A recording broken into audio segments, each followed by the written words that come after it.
Call to order this meeting of the House Ways and Means Committee. Our first item of business, we do have a quorum. The first item of business today is approval of our minutes from our last meeting. Representative Robbins, have you had a chance to review the minutes?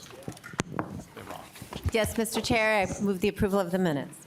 Representative Robbins moves approval of our minutes from May 6, 2025. Discussion to the motion. Seeing no discussion, all in favor say aye. Aye. Opposed? Motion prevails and the minutes are adopted. Members, we have 3 items of business today. Our first item of business is an amendment to the House budget resolution. I will move the amendment to the House budget resolution, which changes access to the Healthcare Access Fund in the health bill target. I'll turn to Ms. Adrians and ask her to explain the changes. Thank you, Mr. Chair and members. I'm going to explain the 2 changes that it does. One of the changes is a target change in the general fund, and then one is the Healthcare Access Fund change. And if you'll look at the document, the tracking sheet that is in your packets that looks like this, you can see the first thing that I'll point out is the overall spending line that's on, or amount that's on line 34. The amount for fiscal year 26 and 27, with the inclusion of all of the targets, is $66.6 billion. And that amount has not changed with these changes to the budget resolution. The 2 areas, the 2 lines that you can see where there are changes on this document, on line 8 for children and families, the previous target was $25 million in the first biennium, so that changed from base column. It used to be 25 million, and now it's 29 million. And that change, the increase is for the food assistance programs that will be outlined in the amendment, the upcoming amendment that you'll see to the Children and Families Bill. And then the other change on this tracking document is on line 27 in the other bills category. And previously, the change in that, on that line was 13.341 million, and now it is 9.341 million. And so that $4 million just moved from the other bills category up to the children and families category. And then the other line that Chair Stevenson referenced, the budget resolution change to the Healthcare Access Fund. That change is reflecting the reductions in spending that are in the health budget bill that you will hear about shortly.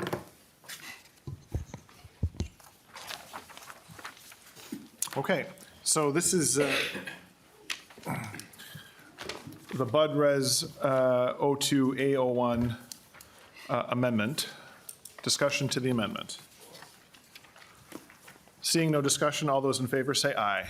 Aye. Opposed? Motion prevails, and Bud Res 02A01 is adopted. Next, members, we will move to the Children and Families Finance Bill. This will be merged later on with House File 2435, the Health Finance Bill. We did previously hear and discuss the Children and Families Finance Bill, but as was indicated a minute ago, we're going to take up an amendment that moves a food provision into the Children and Families bill. And then once adopting the amendment, we will lay over the Children and Families Bill for a second time, hear the health bill, merge them, and vote them out of committee. So we'll bring before us House File 2436, the Children and Families Bill, and then it's West, not, yeah, Representative West will move the A27 amendment. Representative West, if you want to describe your amendment. Thank you, Mr. Chair. The A27 amendment is technical changes to the Children and Families Bill as suggested by the departments and that are agreed upon by both chairs. And then it also inserts final language for the Myers Food Bill. I will walk through it quite quickly here. So first we have a statutory change to the receiving organization. Hunger Solutions is just a pass-through organization at this point, is my understanding. The food group is where the food money will go to be distributed. And if you are wondering, Chair Rarick has given them a gold star, so we should be good there. Then we go to some enactment date changes. They are several and a couple minor wording changes that have no policy impact. Of note, on 3.14 to 3.16, the department requested more details related to what an audit trail is, so we defined it with the help of Nathan Hopkins from Nonpartisan. Then there are some technical changes to some of the provisions we adopted, and what you'll see on 3.22 and onward, that is taking one of the changes where we directed the department to do by rule to make a change. We're putting into statute to reduce costs and not incur any rulemaking costs. That on the education provision you see there. More effective date changes, and then these technical changes, some of them are typos, but the others are just for ease of use of the department in posting summary documents and the licensing lookup. Then here is the 5.3, there is another, we directed them to make this change in rules. We are putting it as statute to avoid rule-making costs. And there is one more qualifier added to that, that Representative Zeleznakar, who's the original author of the provision, agreed to, and both chairs agreed to. Then we get to some typos in the budgeting and also allocating the additional money. And the 5.24 to the end is the language agreed upon for the Myers food bill, which is 2.5 million to food shelves, 500,000 to American Indian sovereignty food, and then 1 million to food banks in the TFAP program that have operating budget of 100 million or less, which I believe makes everybody happy on the food bank money. So those are the changes in this amendment, and I would ask members to support it. Discussion to the A27. Representative Katiza-Watun. Thank you, Mr. Chair, and Chair West did an adequate job of describing the amendment. Very generous. High praise. Further discussion. You have performed. Representative Rarick. Thank you, Mr. Chair. Since I was mentioned, just so the committee knows, I did go through 3 years' worth of 990s audits for both Hunger Solutions, which merged with the food group, looked at their merged documents, and actually met with them on 2 occasions to ask them some very pointed questions, literally going line by line through their 990. That's why I gave them a gold star, because they are literally the type of organization, if we're going to be supporting a nonprofit, these are the types of nonprofits that we should support. They do good work. They don't overpay their top people. It's reasonable salaries, even all the way down to all the workers that are there. So I even calculated that out. So it's a good organization. It passes my test, so that's why I gave them the gold star. Representative Rarick, do you only hand out gold stars? Are silver, bronze available? Just gold? Just gold, it seems. Representative West. Thank you, Mr. Chair. Just one last thing I wanted to mention as a slight shout out is the Department of Children, Youth and Families provided very good technical assistance that was technical in nature, which I could not, and timely delivered, which I can't say for every department, but Children and Families Department did a great job. Seeing no further discussion, all those in favor of the A27 amendment say aye. Aye. Opposed? Motion prevails, and the A27 is adopted.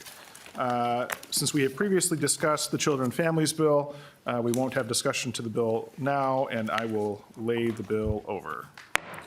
Next, we will bring before the committee House File 2435, the Health Finance Bill. And as Chairs Bierman and Backer make their way to the front, first, Chair Bierman will move House File 2435 be recommended for placement on the General Register, and I will turn to Ms. Adrians and ask that she describe the target for this Finance Committee and whether the bill is in compliance with the targets. Thank you, Mr. Chair and members. The energy, we're doing the energy bill, right? The Health Finance Bill. I'm so sorry. There's a lot going on at the end of session. Just a minor brain freeze. The Health Finance Committee received a target in the first biennium of a reduction of $50 million for the fiscal years 26 and 27. And then in the tails for fiscal years 28 and 29, the reduction is $175 million from the base that was established in the February forecast. Okay, so I'm going to ask Chair Bierman and Backer to describe the bill, but I think maybe we want to move the DE amendment that substitutes in the bill language. Does that make sense, Chair Bierman? Yes, that does. Thank you, Mr. Chair. I'd like to move the DE. So Chair Bierman moves the DE2 amendment. And Chair Bierman, if you want to describe your bill. Thank you. The bill, as mentioned, had a cut target, but despite this, we proceeded to address access issues in this healthcare bill. We extended audio-only telehealth and public programs. We helped our state pharmacies through a directed dispensing payment program, modified licensing requirements for foreign medical school graduates. We also combat opioid use in a number of ways in this bill through education, antagonists, and opioid directives for non-usage in medical health records. That last one was a Rep. Baker bill, so thank you for that. We also continue to build on the rare disease network that we launched in this state a few years ago. And members, we can be a leader in the nation and the world in rare disease. We need to keep up the work in this area, and we are off to a great start. We also address newborn screening for metachromatic leukodystrophy. This is a rare disease that now has a treatment, and I want to thank Chair Torkelson for bringing that legislation. Also, we created a state PBM for MA and Minnesota Care in this bill. One of the most impactful bills in this omnibus is the directed payment program for hospitals. This is a net neutral in terms of state funding. The program will help draw down additional federal money to help keep Minnesota hospitals financially viable. Every hospital in the state is participating in this program, essentially raising over $1 billion to provide higher reimbursement rates to Medicare levels for MA. Finally, I would be remiss if I did not thank Chair Stevenson and Chair Torkelson for their direct assistance toward the end of negotiations. I appreciate that. And I will turn it over to my co-chair, Mr. Backer, Co-Chair Backer, to add a few more details to this extensive bill. Yes, Thank you, Chair members. Backer. As Chair Bierman pointed out, we did some phenomenal work with the hospitals and pharmacy this year. We also did things for county-based purchasing. We clarified, just made that a better programs. That is used a lot in greater Minnesota to help implement medical assistance and so forth. We also put together, as we've heard in the past from several constituents, we invested $38.1 million in EMS for the first biennium, 41.4 in the second, and we put money into medical rates, which helps all services, not just greater Minnesota. We also invested in money to help with several ambulances. All ambulances have no loads with their medical assistance. So we helped out with those programs, and that was able to be done with our uncompensated care pool. We also did dementia services funding. We repealed of the contingent public option funding. And we also did some good work with the dental. As several of our members have heard from their constituents, our Minnesotans who are on medical assistance, it's really hard for them to get that good dental care in places, so we did some good work there too. And that is a pretty good summary of what the bill does. We'll be happy to take questions. Discussion to the DE2 amendment, which is the bill. Representative Joachim.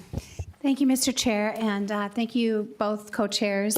Could you tell me a little bit about, and I've listened to it go through health, but I'm pretty excited about the directed pharmacy dispensing payment, how that works, and do we have to get federal approval for that? Chair Bierman. Thank you, Chair Stevenson. The directed pharmacy payment will not need federal approval. This is funding coming out of our budget, and it will raise rates up for certain pharmacies located in certain areas, so underserved or underserved, and it will limit the pharmacies to non-PBM owned. There will be a minimum also, or a maximum of a chain of 13, so anything above that will not receive this direct payment. We're trying to help the ones that need it most. Further discussion? Seeing no further discussion, I don't know, any closing comments, Chair Backer? None. Chair Bierman? It's a good bill. Please vote yes. All right, so first we'll vote on the DE2 amendment. All in favor of the DE2 amendment, say aye. Aye. Opposed? No. Motion prevails, and the DE2 amendment is adopted. And now we're going to have a series of motions to merge the two bills that were before us, the Health Bill and the Children and Families Bill. Chair West, do you move that the language from House File 2436 as amended be incorporated into the Health and Children and Families Finance Bill as separate articles? So moved. Discussion to the motion. Seeing no discussion, all those in favor say aye. Aye. Opposed? Motion prevails. Chair Bierman, do you move that the language from House File 2435 as amended be incorporated into the Health and Children's and Families Finance Bill as separate articles? The two ands make that hard to say. Yes, please, Mr. Chair. I'd like to move 2435 into the Children and Families file. Discussion to the motion. Seeing no discussion, all those in favor say aye. Aye. Opposed? Motion prevails. And with that, pardon? Oh, okay. With that, Chair Bierman renews his motion that House File 2435 as amended be recommended for placement on the general register and that nonpartisan staff be directed to make any technical corrections and amend the title. All those in favor say aye. Aye. Opposed? No. Motion prevails. And House File 2435 as amended is recommended to be placed on the general register. We have no further business before the committee today. I would turn to Chair Torkelson, but I think he had to step out just for a second. So I believe we're meeting tomorrow at 12:30 to take up the tax bill. So we will see you all tomorrow at 12:30, and with that, the meeting is adjourned.